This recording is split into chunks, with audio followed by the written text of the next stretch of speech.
Hello, students of Standard 10th. Welcome to the History Political Science class. This is your Puja teacher, and today we begin with Political Science.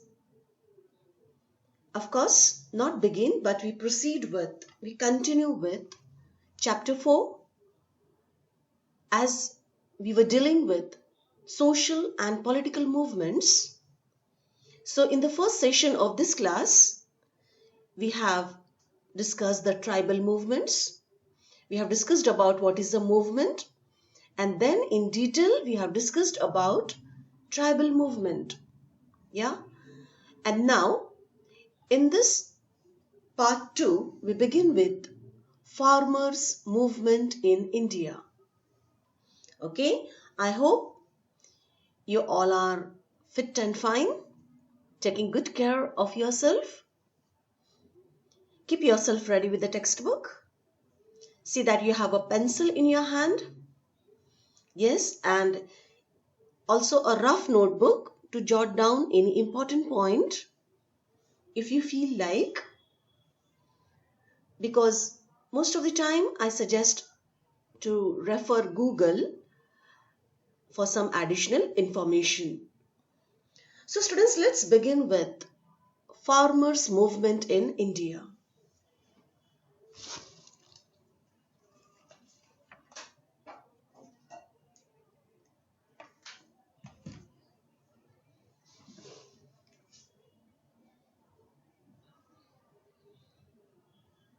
Yes, just getting started with the text. Farmers movement in India.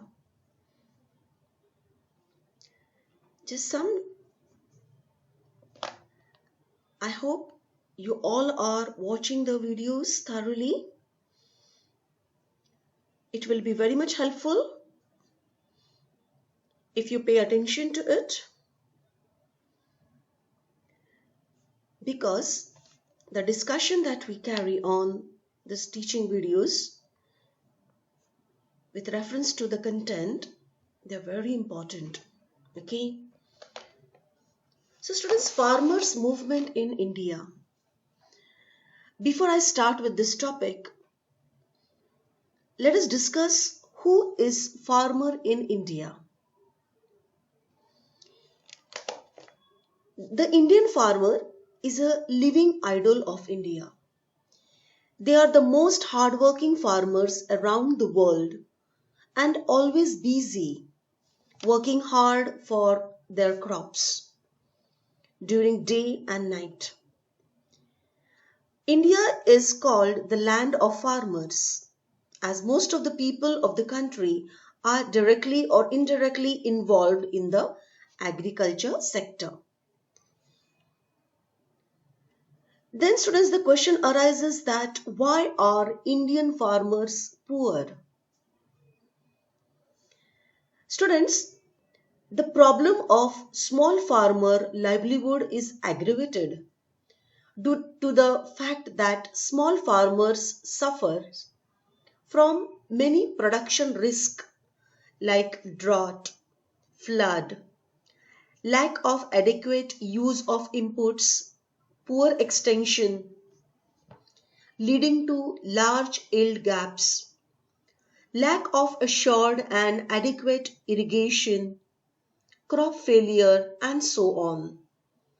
So these are some basic problems the farmer suffers from. So students, here on your screen, as you could see, farmers movement in India. Sorry. Actually, it should be peasants movement in India. So please take note of it, that as I will be discussing this particular movement, very often I will use peasant movement. So students, first I read from the screen and then I'll give you the explanation. On your screen, please pay attention. Farmers' movement in India is an important movement. During the British period, farmers started getting organized due to anti-agriculture policies of the British colonial government. You must be aware of farmers' movement in Bardoli, Champaranya, and movements against revenue collection. The farmers' movement were inspired by the thoughts of Mahatma Phule, Justice Ranade, and Mahatma Gandhi. So students, if you remember, you have studied this content in your 8th standard history. As far as revenue collection is concerned, revenue is means the tax. You all must have seen the movie Lagan, and in that, what remedies were used by what measures were used by the Britishers to collect the revenue from the poor farmers. Everything is portrayed so well in the movie Lagan. So students, please take note. Peasants' movement in India arose during the British colonial period when economic policies characterized in the ruin of traditional handicrafts leading to the change of ownership. So students, please pay attention. When we speak about the peasant movement, in the beginning, Indians were the craftsmen. They were very much skilled laborers, and their born or innate potentials were so high that British decided to have the coverage of their incomes. And therefore, the Britishers, they imposed very difficult economic policies.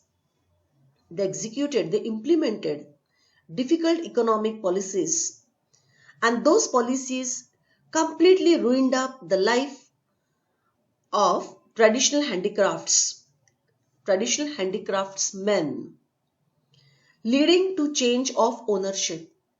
And students, gradually, this skilled craftsmen of India, they became poor, and then they got diverted towards the agriculture.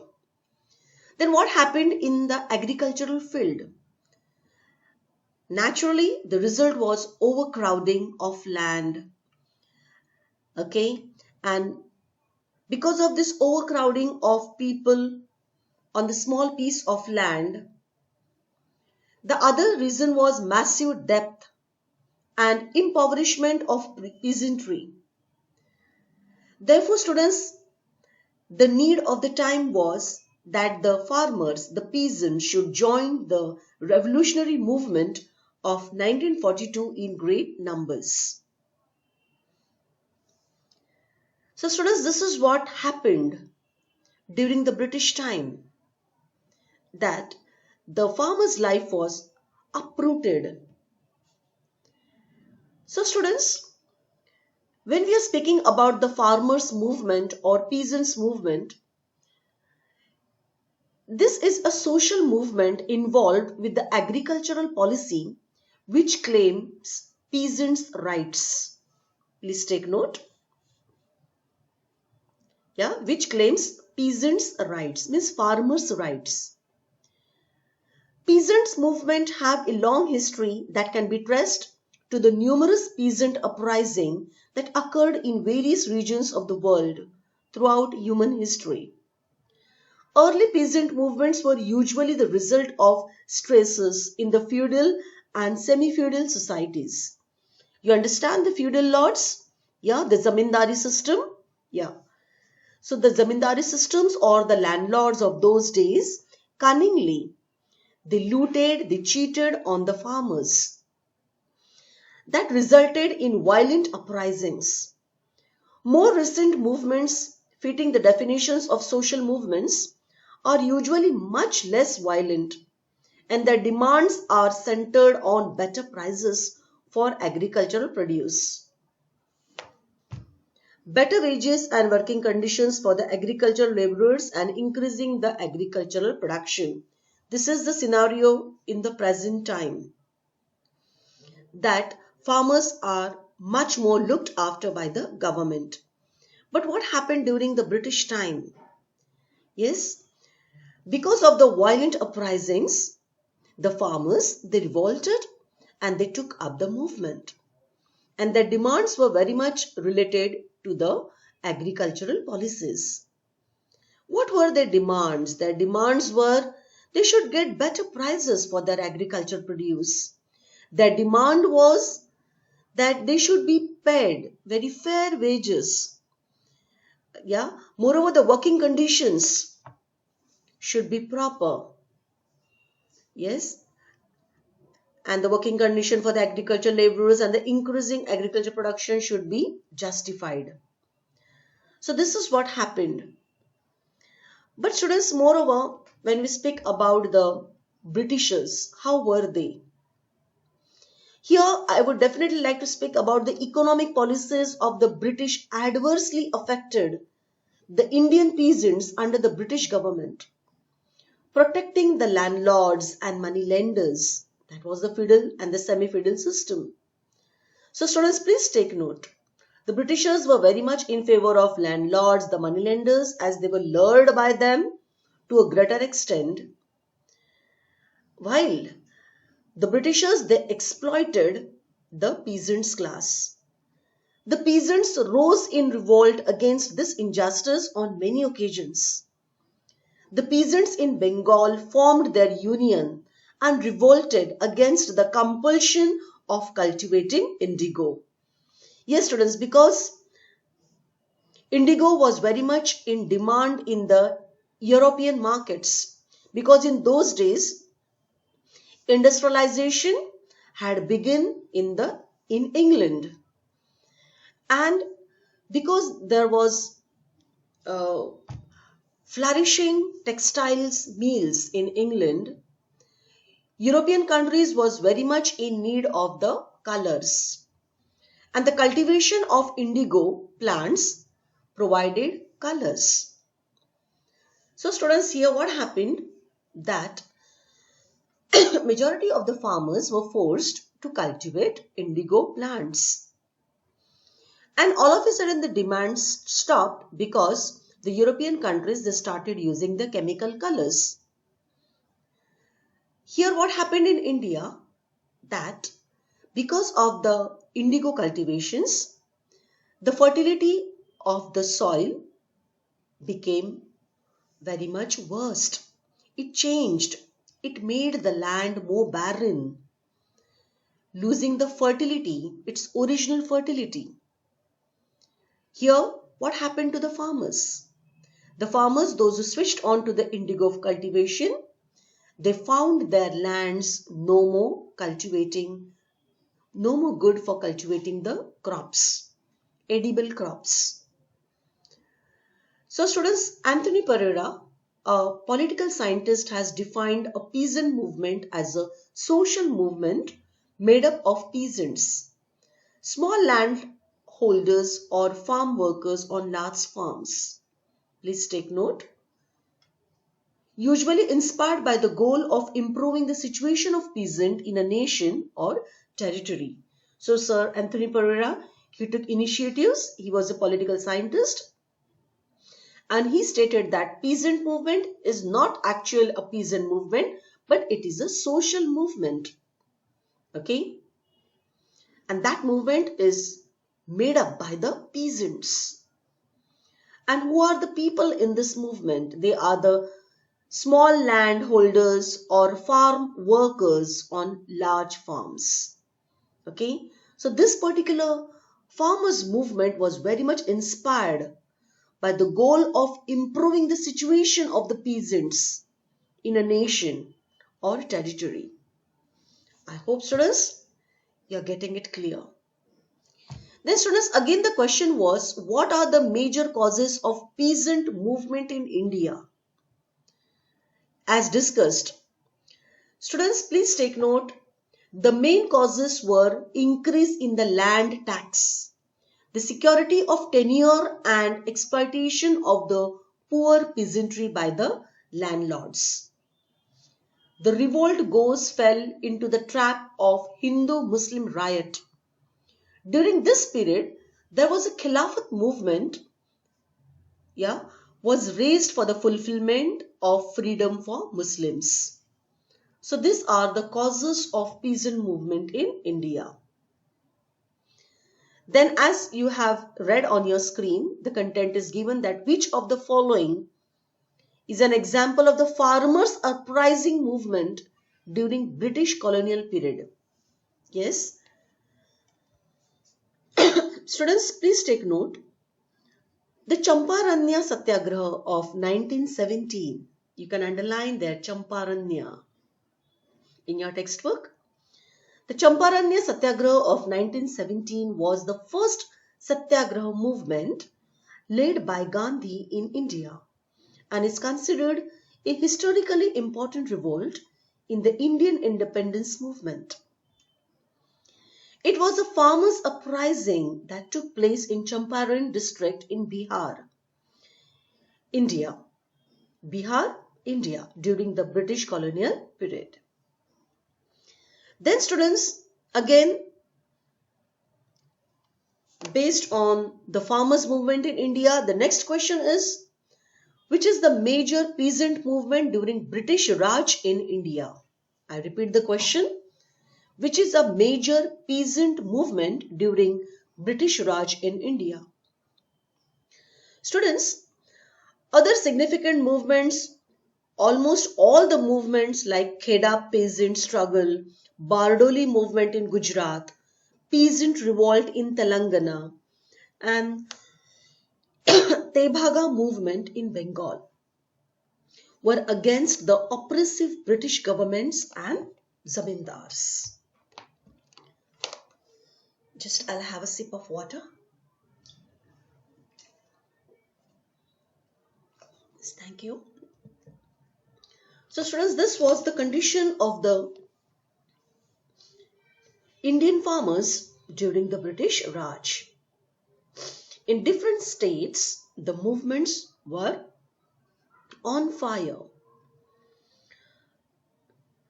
And now here we move on to the second paragraph of your text. I read from your screen. Before that, do you know, just I'll read it.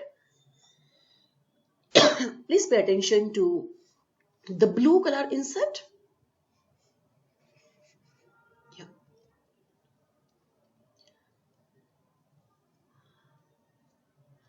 Do you know, civic problems need not originate only in the social spheres. They can emerge from any section of the society. In India, especially in Maharashtra, many social reform movements were started and society started getting modernized. One struggle for independence was also a social movement. The issues like protecting rights of the citizens, right to vote, minimum wages, and economic security are the focus of political and economic movements. Swadeshi movement is an important economic movement. Please take note. So here we have made a clear classification in between the social movements and the economic movements. Now here, pay attention to the second paragraph on your screen. First, I would like to complete the reading of the second paragraph and then the explanation begins. Due to some reforms in agriculture, that is tenancy law, laws relating to tilting of the land, etc., the farmers' movement slowed down. After the Green Revolution, the farmers' movement became more active and effective. Though Green Revolution aimed at increasing agricultural production and achieving self-sufficiency in food grains, it did not benefit the poor farmers. The farmers were now divided into rich farmers and poor farmers. Dissatisfaction among the poor farmers led to the beginning of the farmers' movement. So students, this is what happened during the movements. Please pay attention. Here there is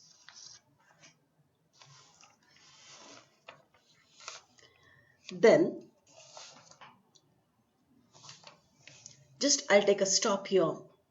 I would like to explain you about this particular paragraph. See the beginning line of the second paragraph, that due to some of the reforms in agriculture tenancy laws. Students, please take note of this tenancy laws. What is it? This tenancy laws means the new draft model Tenancy Act 2019 aims to cap security deposit at 2 months rent for housing and 1 month's rent for other properties. This will put to rest one of the biggest fears of property owners who do not want to risk letting out their properties in India. So students, here we get to know that the tenancy laws was very much in favor of the farmers. That once they pay the rent may be of the house or the rent may be of the land, then they become somewhat the property owner. Means it is not at all risk bearing once the rent is paid. So that is the tenancy laws. Please take note. Okay. So the owner could not kick out the tenants from their house or could not kick out the tenants from their lands once they paid the rent, a month's rents. So please take note, 2 months rent. I repeat this tenancy law again. Tenancy Act 2019 aims to cap security deposits. Please take note, at 2 months rent for housing, 2 months rent for housing, I repeat, and 1 month's rent for other properties. This will put to rest one of the biggest fear of property owners who do not want to risk letting out their properties in India. Then it is about the laws relating to tilting of the land. So students, here as we have made it clear that what is the Tenancy Act in India. Okay, I hope you have understood it well before I switch on to the laws relating to tilting of. So students, what is Tenant Act in India? Again, I repeat that everything a new landlord needs to know about the Tenancy Act in India. On the 10th of July 2019, the Model Tenancy Act, also known as the Draft Tenancy Act, was introduced by the government to protect the interest of both landlords and tenants. So students, please take note, this Tenancy Act, it works for both the landlords as well as the tenants. Okay, and now I move on to laws relating to tilting of the land. What does land tilting mean? So students, land tilting is a form of land reform in which private individuals and families are given formal property rights for land which they have previously occupied informally or used on the basis of customary land tenure. Tenure, that is period. Okay. So students, due to some of the reforms in agriculture, so here we get to know that really tenancy laws and laws relating to tilting of the lands were very much in favor of the farmers. Okay. And before these laws were implemented, the farmer's life was very much in problems, miserable life. Okay. And because of this introduction of these reforms in agriculture, the farmer movement slowed down. Okay. Means to some extent their demands were fulfilled through these laws. Now students, here we are going to discuss about the Green Revolution. Yeah. After the Green Revolution, the farmers movement became more active and effective. Though Green Revolution aimed at increasing agriculture production and achieving self-sufficiency in food grains. So students, don't you feel that Green Revolution was a blessing to the farmers? Because it did not benefit the poor farmers. The farmers were now divided into rich farmers and poor farmers. Dissatisfaction among the poor farmers led to the beginning of the farmers' movement So students, to your information, what is Green Revolution? The Green Revolution in India refers to a period when Indian agriculture was converted into an industrial system due to the adoption of modern methods and technology, such as the use of high-yielding variety seeds, tractors, irrigation facilities, pesticides, and fertilizers. It was mainly found by M.S. Swaminathan. Yes. So this is about the Green Revolution we are dealing with. So students, the next question arises that when was Green Revolution in India?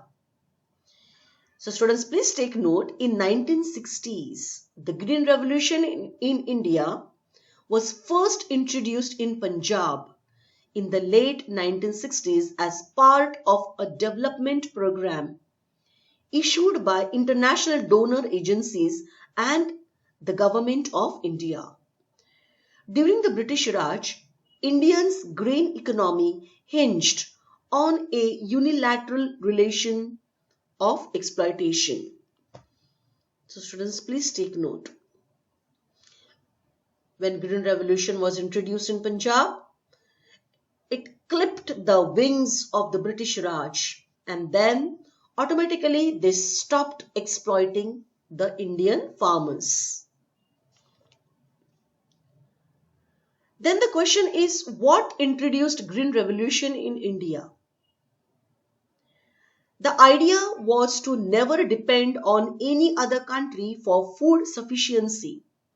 Yeah, that was the need.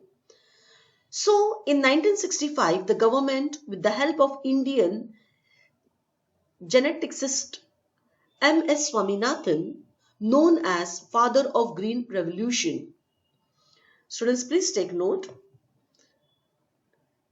Geneticist M.S. Swaminathan, known as father of Green Revolution, launched the Green Revolution. Okay. Then students, as this movement was launched, Green Revolution, what was the impact of the Green Revolution in India? Students, because of the Green Revolution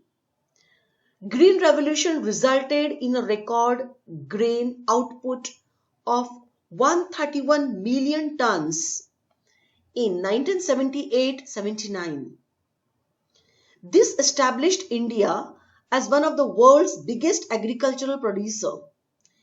Yield per unit of farmland improved by more than 30% between 1947, when India gained political independence. So students, it happened in between 1947 to 1979. In between, India gained political independence as well. So don't you feel that Green Revolution was a blessing? Yes, it was. Now further I read from your screen.